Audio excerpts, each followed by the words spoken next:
નમસ્કાર વિદ્યાર્થી મિત્રો, આપ સર્વે વિદ્યાર્થી મિત્રોનું સહૃદય હાર્દિક સ્વાગત છે આપણી મનપસંદ યુટ્યુબ ચેનલ બેસ્ટ ઇન એજ્યુકેશનની અંદર. તો મિત્રો, આજે આપણે માધ્યમિક શિષ્યવૃત્તિ પરીક્ષાની અંદર મિત્રો ખાસ કરીને વિજ્ઞાન વિષયની અંદર આપણે કેટલાક મોસ્ટ આઈએમપી એમસીક્યુ જોવાના છીએ. તો વિદ્યાર્થી મિત્રો, વિડીયો તમારે સ્કીપ કર્યા વગર છેલ્લે સુધી પૂરેપૂરો જોવાનો છે ને મિત્રો પસંદ આવે તો તમારે એક લાઈક પણ કરી દેવાની છે. નંબર 1 છે, જે જગ્યા રોકે છે ને દળ ધરાવે છે તેને શું કહેવાય? તો મિત્રો તેને દ્રવ્ય કહેવાય. Option number A is right answer છે. પ્રશ્ન નંબર 2 છે, વાયુ, જમીન, અગ્નિ, આકાશ અને જળ એ ખાલી જગ્યા છે. તો મિત્રો એ છે પંચતત્વો છે. Option number D is right answer.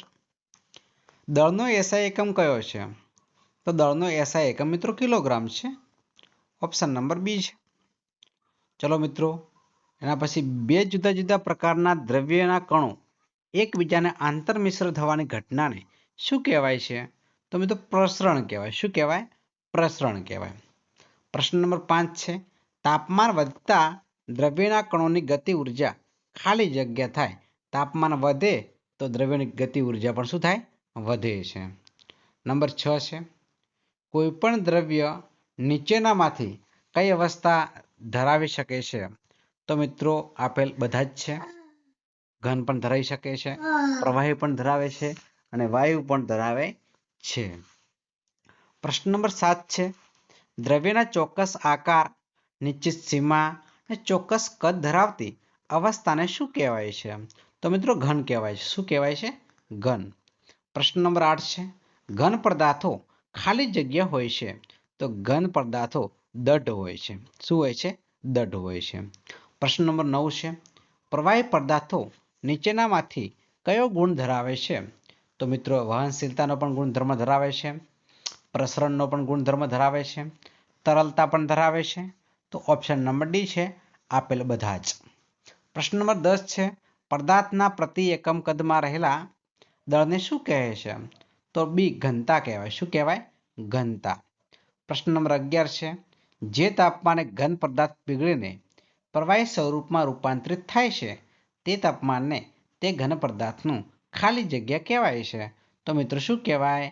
તો ગલનબિંદુ કહેવાય. Option number B is right answer મિત્રો.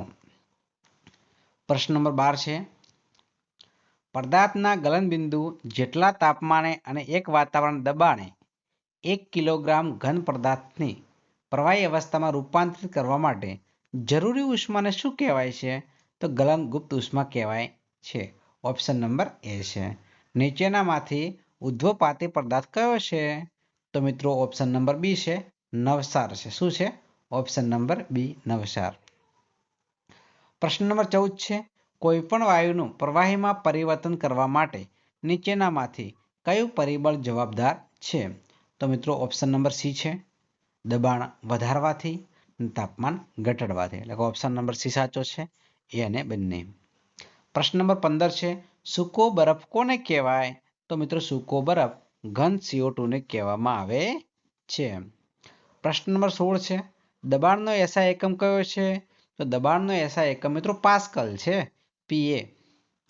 પ્રશ્ન નંબર 17 છે, એક વાતાવરણ બરાબર ખાલી જગ્યા પાસ્કલ તો 1.01 10⁵. પ્રશ્ન નંબર 18 છે, 460 કેલ્વિન તાપમાનનું સેલ્સિયસ તાપમાન ખાલી જગ્યા છે. તો મિત્રોની અંદર જવાબ આવશે ઓપ્શન નંબર, સૂકો બરફ કોને કહેવાય છે? તો સૂકો બરફ ઘન CO2 ને કહેવાય છે. પ્રશ્ન નંબર 16 છે, દબાણનો એસઆઈ એકમ કયો છે? તો દબાણનો એસઆઈ એકમ પાસ્કલ છે, પીએ. પ્રશ્ન નંબર 17 છે, એક વાતાવરણ બરાબર ખાલી જગ્યા પાસ્કલ 1.01 10⁵. પ્રશ્ન નંબર 18 છે, 460 કેલ્વિન તાપમાનનું સેલ્સિયસમાં તાપમાન કેટલું થાય? તો મિત્રો તમારે કંઈ કરવાનું નથી, 273 મિત્રો બાદ કરવાના છે, 187 જવાબ આવશે. 187 સેલ્સિયસ 273 બાદ કરી દેવાના. પ્રશ્ન નંબર 19 છે ઉત્કલન બિંદુથી ઓછા એટલે કે નીચા તાપમાને પ્રવાહીનું બાષ્પમાં રૂપાંતર થવાની પ્રક્રિયાને શું કહેવાય છે? તો મિત્રો બાષ્પીભવન કહેવાય. શું કહેવાશે? બાષ્પીભવન. પ્રશ્ન નંબર 20 છે બાષ્પીભવનનો દર વધારવા માટે નીચેનામાંથી કયું પરિબળ જવાબદાર છે? તો મિત્રો સપાટીના ક્ષેત્રફળમાં વધારો કરવાથી, તાપમાનમાં વધારો, ભેજની માત્રામાં ઘટાડો, આપેલ બધા જ પરિબળો જવાબદાર છે. પ્રશ્ન નંબર 21 છે નીચેનામાંથી જળચર પ્રાણીઓ અને વનસ્પતિઓના અસ્તિત્વ માટે શેની આવશ્યકતા છે? તો મિત્રો ઓક્સિજનની છે અને મિત્રો કાર્બન ડાયોક્સાઇડની પણ છે. એટલે કે એ અને બી બંને જવાબદાર છે. પ્રશ્ન નંબર 22 છે વાહનોમાં ઈંધણ એટલે કે બળતણ તરીકે ખાલી જગ્યાનો ઉપયોગ થાય છે? તો મિત્રો સીએનજીનો ઉપયોગ થાય છે. ઓપ્શન નંબર બી છે. દ્રવ્યના કણની લાક્ષણિકતા કઈ છે? તો મિત્રો ઓપ્શન નંબર ડી છે. આપેલી ત્રણેય કણો વચ્ચેની ખાલી સ્થાનો, સતત ગતિશીલતા, આંતર મિશ્રિતતા. પ્રશ્ન નંબર 24 છે દ્રવ્યના કણો વચ્ચે કયા પ્રકારનું બળ પ્રવર્તે છે? તો ઓપ્શન નંબર એ છે આંતર આણ્વીય આકર્ષણ બળ. પ્રશ્ન નંબર 25 છે પદાર્થનો એવો ગુણધર્મ કે જેના દ્વારા પદાર્થ પોતાનો આકાર અને કદ જાળવી રાખે છે. પદાર્થના આવા ગુણધર્મને ખાલી જગ્યા કહેવામાં આવે છે. તો શું કહેવાય? સખ્તાઈ કહેવાય. Option number C. પ્રશ્ન નંબર 26 છે કયો પદાર્થ તરલતાનો ગુણધર્મ દર્શાવતો નથી? તો ઓપ્શન નંબર સી આવશે લાકડું. પ્રશ્ન નંબર 27 છે સંકોચનીય પદાર્થ કયો છે? તો મિત્રો હવા છે. Option number C. પ્રશ્ન નંબર 28 છે નીચેનામાંથી ઘનતાનો એકમ કયો છે? તો મિત્રો ઓપ્શન નંબર સી છે કેજી m-3 જી સેન્ટીમીટર નો માઇનસ ઘન. ત્યારે મિત્રો પ્રશ્ન નંબર 29 છે કોઈ પણ ઘન પદાર્થના ગલન દરમિયાન તાપમાન ખાલી જગ્યા થાય છે તો તાપમાન હંમેશા કેવું રહે છે બાળકો? અચળ રહે છે. કેવું રહે છે? અચળ રહે છે. પ્રશ્ન નંબર 30 છે 270 અંશ સેલ્સિયસ તાપમાને પાણીની કઈ ભૌતિક અવસ્થા ધરાવશે? તો ઓપ્શન નંબર સી છે વાયુ અવસ્થા ધરાવશે.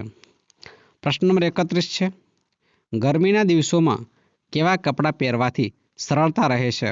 તો ઓપ્શન નંબર બી આવશે સુતરાઉ કપડાં. પ્રશ્ન નંબર 32 છે કોઈ પણ પ્રવાહીનું બાષ્પીભવન ક્યારે શક્ય છે? તો બધા જ તાપમાને. બરાબર છે. ઉત્કલન બિંદુએ, કોઈ ચોક્કસ તાપમાને, નીચા તાપમાને કે બધા જ તાપમાને? તો બધા જ તાપમાને. પ્રશ્ન નંબર 33 છે મિત્રો તમારી સ્ક્રીન ઉપર કોઈ પણ વાયુના પ્રવાહીમાં રૂપાંતરણને શું કહેવાય છે? તો મિત્રો સંઘનન કહેવાય. શું કહેવાય? સંઘનન કહેવાય. ઓપ્શન નંબર બી છે. પ્રશ્ન નંબર 34 છે ગલન પ્રક્રિયા દરમિયાન ખાલી જગ્યા થાય તો ઘન પ્રવાહીમાં ફેરફાર થાય. ઘન પ્રવાહીમાં ફેરવાય. પ્રશ્ન નંબર 35 તમારી સ્ક્રીન ઉપર છે બાળકો, જે તમે જોઈ શકો છો કે બરફ પાણી ઉપર તરે છે કારણ કે તેની ઘનતા પાણી કરતાં કેવી હોય છે? ઓછી હોવાથી. પ્રશ્ન નંબર 36 છે કયા તાપમાને પાણીની ઘનતા મહત્તમ હશે? 0 અંશ સેલ્સિયસ. પ્રશ્ન નંબર 37 ઘન અને વાયુ પદાર્થો પાણીમાં દ્રાવ્ય થાય છે કારણ કે પાણી ઉત્તમ દ્રાવક છે, કારણ કે પાણીના કણો આંતર આણ્વીય અવકાશ ધરાવે છે, પાણીમાં પ્રસરણ પ્રક્રિયા શક્ય હોવાથી. આપેલા બધા જ. Option number D is right answer. નીચેનામાંથી કયું વિધાન સાચું છે? તો વાયુઓને ગરમ કરતા તેના કદમાં વધારો થાય છે. પ્રશ્ન નંબર 39 છે કે હવાના દબાણમાં ઘટાડો થતા પ્રવાહીનું ઉત્કલન બિંદુ ખાલી જગ્યા કોઈ ફેરફાર ન થાય. કોઈ ફેરફાર ન થાય. એક વાતાવરણ દબાણે પાણીનું ઉત્કલન બિંદુ કેટલું થશે? ઓપ્શન નંબર બી છે 100 અંશ સેલ્સિયસ. પ્રશ્ન નંબર 41 છે બળનો એસઆઈ એકમ કયો છે? તો બળનો એસઆઈ એકમ ન્યૂટન છે. ઓપ્શન નંબર એ ન્યૂટન. પ્રશ્ન નંબર 42 છે 298 કેલ્વિન તાપમાને પાણીની ભૌતિક અવસ્થા કઈ હશે?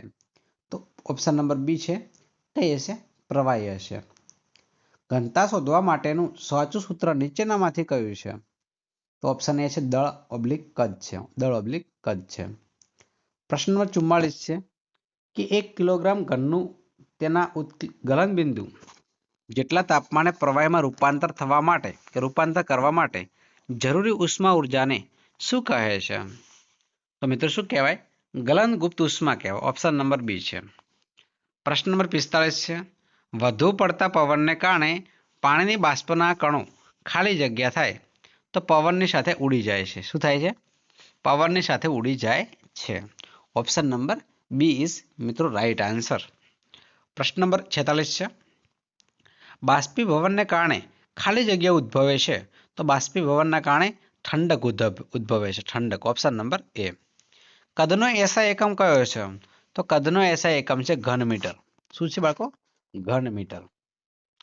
પ્રશ્ન નંબર 48 છે કે નીચેનામાંથી કયો પદાર્થ નિશ્ચિત કદ તેમજ નિશ્ચિત આકાર ધરાવી શકે નહીં? નાઇટ્રોજન। શું હશે? નાઇટ્રોજન, કારણ નાઇટ્રોજન વાયુ છે। પ્રશ્ન નંબર 49 છે પ્રવાહી પદાર્થમાં નીચેનામાંથી કોનું પ્રસરણ શક્ય છે? તો મિત્રો ત્રણેય છે। ઘનનું પણ થાય, પ્રવાહીનું થાય અને વાયુનું પણ થાય। તો મિત્રો આ છે આપણું આજનું વિડીયો લેક્ચર। વિદ્યાર્થી મિત્રો તમને વિડીયો પસંદ આવ્યો હોય તો વિડીયોને મિત્રો અચૂક લાઈક કરજો। ચેનલ પર નવા હોય અને ચેનલને મિત્રો હજુ સુધી સબસ્ક્રાઇબ ન કરી હોય તો મિત્રો ચેનલને પણ અચૂક સબસ્ક્રાઇબ કરજો। બાજુમાં આપેલા બેલ આઇકનને પણ પ્રેસ કરજો જેથી કરીને આવનારા વિડીયો નોટિફિકેશન આપ સૌ વિદ્યાર્થી મિત્રોને મળતી રહે। ફરી મળીશું નેક્સ્ટ વિડીયોમાં। ત્યાં સુધી આવજો। જય હિન્દ, જય ભારત, જય માતાજી।